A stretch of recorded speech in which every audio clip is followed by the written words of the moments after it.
I'm Danielle Brown. I'm an inclusion champion, inspirational speaker, and children's book author. Absolutely crazy year for me. I saw so much growth in my business, and I was just running up and down the country like an absolute loon. The 23rd of March 2020, it was the first day of lockdown, and to be honest, it had started for me the week before. I got a jam-packed week full of events.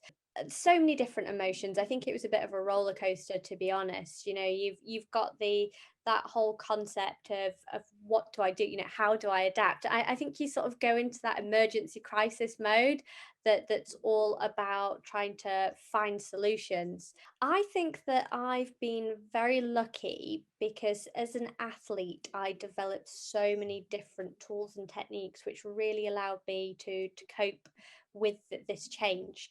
So for me, it was very much about staying positive in my mindset and focusing on the little things. I have to stay busy. I have to stay busy for many reasons. Firstly, actually, that's how I cope with having a disability. So my disability is chronic pain, and if I'm not busy, if I'm not focusing on stuff, I find it really really difficult. The most complicated thing I found was actually being away from my extended family. So yeah, over the last 18 months, that there have been many many challenges, and I think one of the big ones, staying motivated. I am definitely glass half full. Sometimes even in a situation really challenging and really that really long term challenging period as well, that I've been able to draw the positives out of it. Am I a different person to 18 months ago? That's such a tough one. I mean, I think really my whole life, every year I've grown, I've learned new things.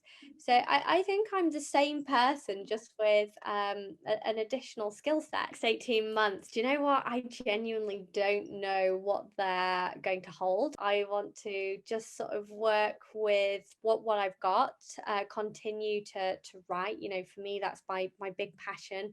I love helping particularly young people. For me, that's really, really important. Just being a bit more flowing and a bit more flexible, and figuring it out as I go along.